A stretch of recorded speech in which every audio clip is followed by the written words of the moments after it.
Okay, so hi, this is Raj from the Generator Guys. So what happens when you have that dreaded red light? I'm going to show you how to clear a red light. It's one of the first things we would try with you on the phone before sending out a technician.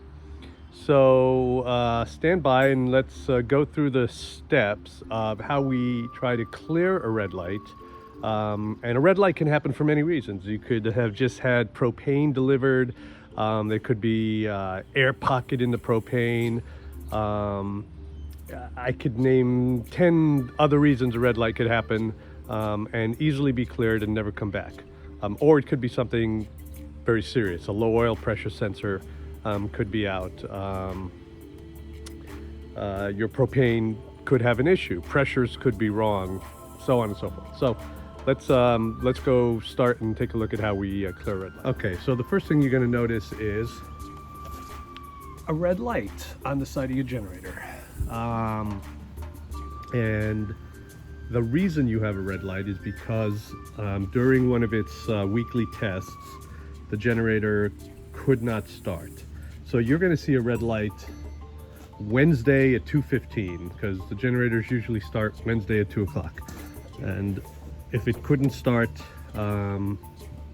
that's what it's going to tell you how it couldn't start. Now in this case, I created a red light by shutting off the propane and having the generator attempt to start, and we will turn the propane back on now. And you'll be surprised how many times propane gets filled up in a tank and they shut the propane off at the generator location but forget to turn it back on. Okay, so the first thing we're going to do is we're going to see the alarm code. So this is going to say stop the alarm overcrank. Overcrank means it tried to start multiple times, couldn't start. Error code 1100. So you're going to make a note of the error code that's registered. And this is what the generator is going to look like.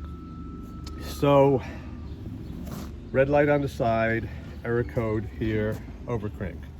What we're going to do then is we're going to clear the red light. We're going to first push off, okay? And if you have a different type of controller, you're gonna turn off with a toggle switch, but in most cases you're just going to push the off button and you're going to hit enter twice and just push it 3 times for the heck of it. Okay, and then we're going to go to manual. So you go off, enter, manual, and then step away. And what manual does is it's going to tell it to try and start again.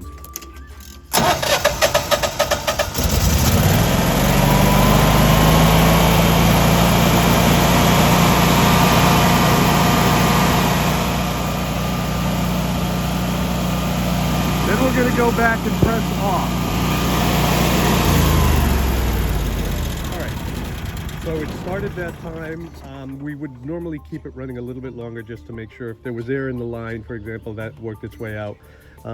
Press off again, go back to auto, and you're going to see ready to run and hours of protection. And essentially on the side, you're going to see a green light again. So it's really that simple as to how to clear a red light if it's caused by something that's not significant. If there was anything significant like a starter motor or stepper motor issue, a low oil pressure, you would see the code and we would attempt. So for example, if it was low oil pressure, we would check the oil, have you put in a quart of oil or half a quart of oil, and that's something you should always have 5W20 on hand, synthetic. So we could, troubleshoot your system quickly before having to send somebody out, which is good for everybody. All right, so that's essentially how to clear a red light. Off, enter, manual to try and start it, and we'll see what happens. And remember, when you get to the generator and you open the top, just record exactly what it says as a code. Thanks, and we appreciate you being a customer.